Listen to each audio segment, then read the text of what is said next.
Hey guys. So it's Tuesday, and I just uploaded the other video, which is like 10 minutes long, and I get cut off right at the end. Like I was so close to being done, and then that toll I got off of is not far from my mother's, and we actually were doing that on my son's phone because mine didn't have a mount. The pop socket, we have a pop socket mount, and it wasn't. I'm like so tired. Sorry, my light is wicked bright too.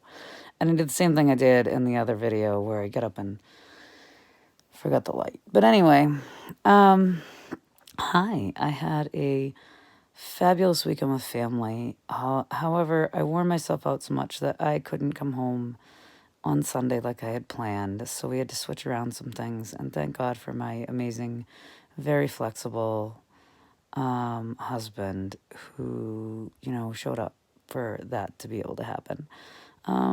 Sage had a hard time. He wanted to come home. He was ready to come home. But anyway, we came home Monday morning, and the boys unpacked the car, and I just kind of freaking like landed like hard. I was just done. I took a 2 hour nap on the couch with my husband, holding hands because we're gross like that.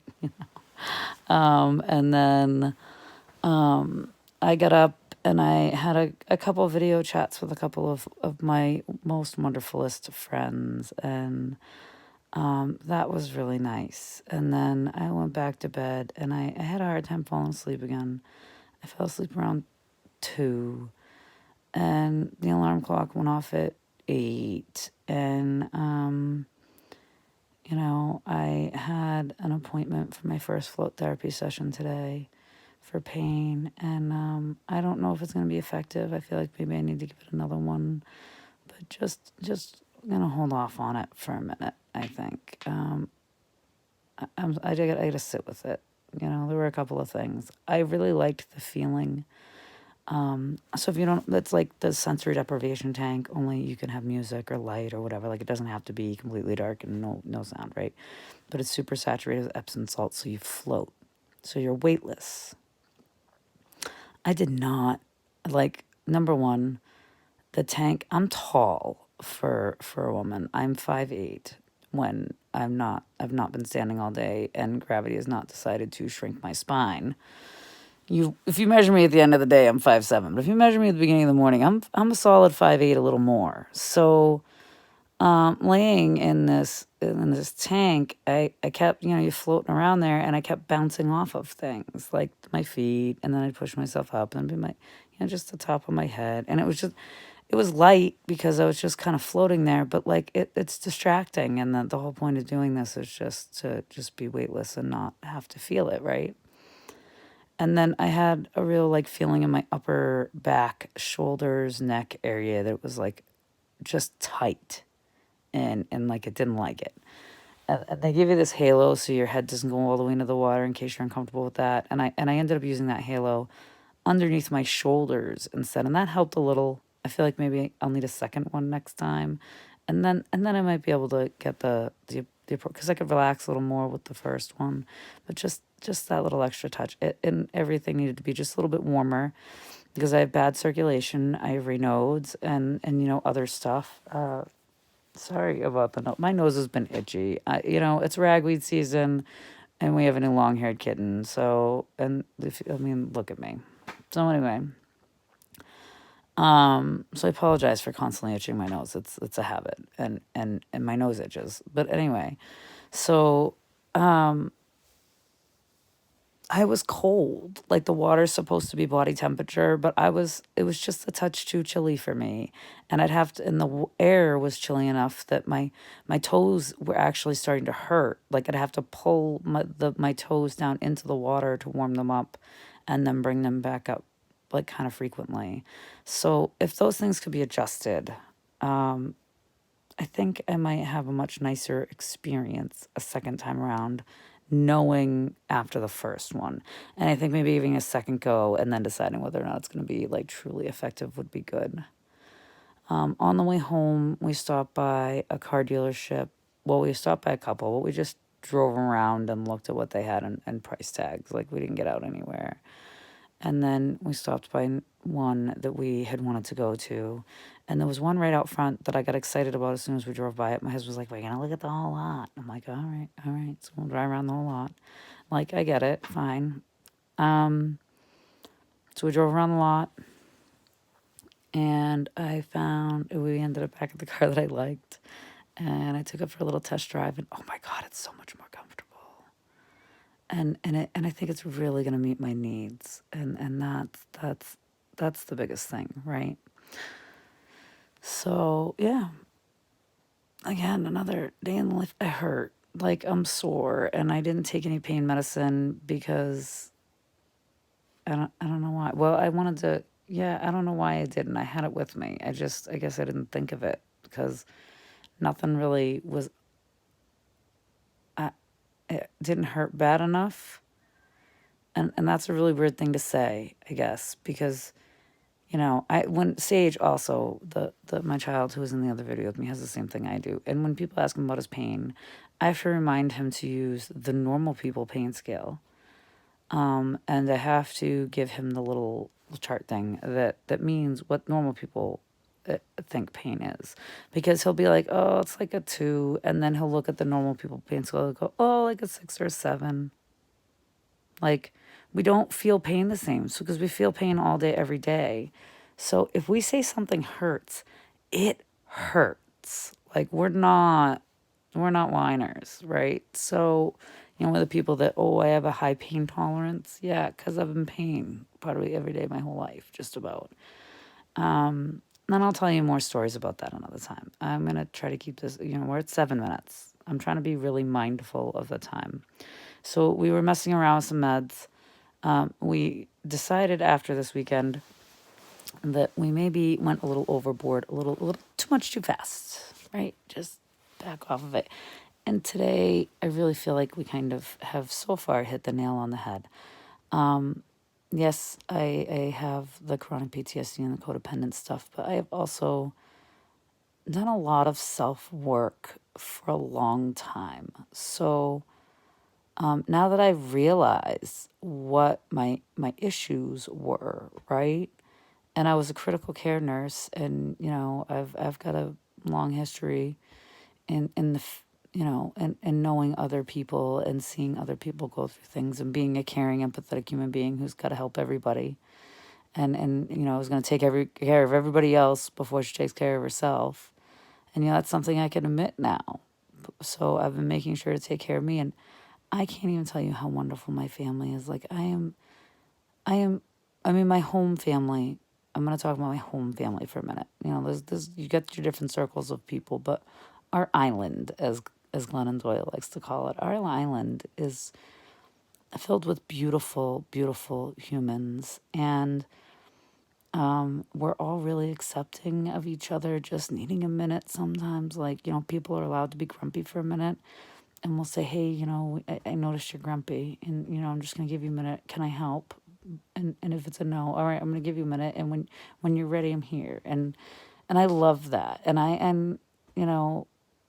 I never asked that of them because I was just grumpy all the time because I was frustrated trying to do everything and make sure everything was perfect, and the house had to be clean, and I had to, I can't tell you how frustrating that is when you're disabled and you can't do it all yourself. You're trying to do it all yourself, but you hurt so bad.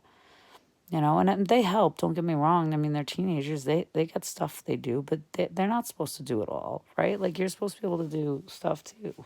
It's not their job to be my housekeepers. It's not their job. Like, I know that stuff, right? Like, I'm very mindful of that. So, you come into my house and there's dust bunnies, there's hair places, like, and that, I did not grow up like that. And that is not how I keep a house generally. And when it was just Sage and I and a couple of cats, it was very easy. Like, you could have eaten off my floors. And we were in a much, much smaller house now, mind you. And now we have 4 people in a big house and more animals, and it's more. And I reached a point where I realized that, that my irritability was abnormal. And we're coming up on 10 minutes, but I'm going to tell you what my oldest son said to me, because I'm going to share this conversation. And I asked him to give me 4 words of the emotions he regularly saw me show. And his words were frustration, aggravation, annoyance, and then happy. But and Mom, I would say you were happy, a good amount, but something small would get you really annoyed or like really frustrated. And he was like, and I knew that wasn't you. And and they all knew that that's not the human that I am. And generally when I'm taking care of myself like I am now, I'm pretty laid back. I'm very accepting, but I wasn't of myself. And I literally got in the way of myself, and I have realized that now. And so you see it, own it, fix it, something like that. Like I'm still working on those things, but anyway, I guess it's they treat codependency like the PTSD causes codependency. Early childhood traumas cause codependency. This is just the facts, right? I'm not talking necessarily just about me, but these are the facts. And codependency acts like an addiction. So they treat it like an addiction. They have like a 12-step program literally for it. And I am in a group, and I'm in a program that I'm starting to work. And I also have a therapist who I've had for a long time, because you don't go from, happy, healthy, whole, critical care, crazy super mom to completely, I'm not completely disabled. Like I lay around and all I can do is lay around in bed, but I can't work effectively.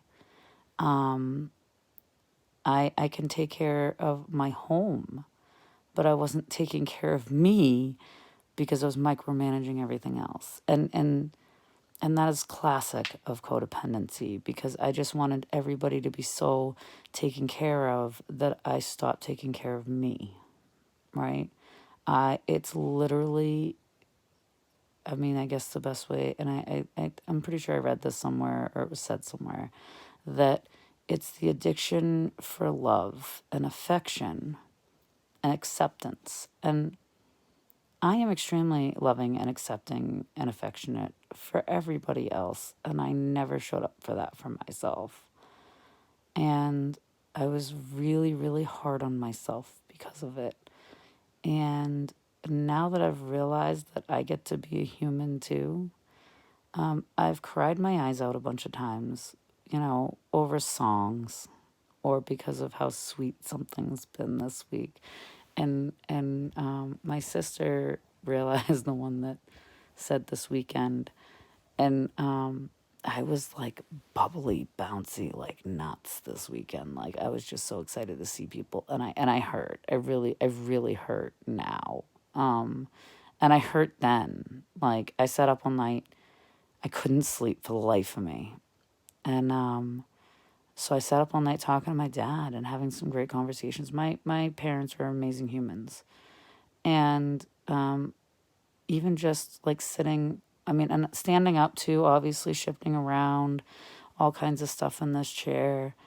And where my back had rested the most, just where the clips are in my bra. And, I apologize that that's a, weird thing to say, but that area underneath is like I have a bruise there. I don't know if there's an actual bruise, but like it hurts to the touch now. So that wasn't fun. Just from sitting in a chair for, I don't know, a few hours talking to it wasn't a few hours, I don't even know. On and off, I got up and went to the bathroom. I got up and took care of my needs. And then when my sister got there the next day, I was just so excited. Serotonin. I mean, serotonin's a great thing. Don't get me wrong, right? Serotonin and dopamine are wonderful, wonderful things that our bodies do naturally. But when artificially enhanced too much, it's too much, right? And this was prescription. It's not like this is what my doctor thought we should start with. And I immediately emailed my doctor on Sunday because my sister was like, you're acting and I know you don't do these things. You're acting like you're on ecstasy." And I was like, "It's all the serotonin." And I thought it was funny at the time, but then it occurred to me that really it isn't funny. Like, I can't function like that either because I didn't sleep. Which is why we ended up staying the extra night. And I emailed my doctor and I was like, "Whoa, we got to do something. Like, this feels great. Don't get me wrong. Like, I mean, like I said, I was excited to see my family too. They live in Massachusetts. I live in New Hampshire. I'm extremely high risk. I've seen my parents, I think, 3 times since Corona. They got stuck in Arkansas at the beginning of it. And then this is going to end up being a longer video. I quit on the whole worrying about the time limit thing. I'm just going to share for now anyway. And then they came up to help me move and that kind of stuff because obviously moving was a nightmare for us, and we did it over several days. We didn't just like do it all at once, right?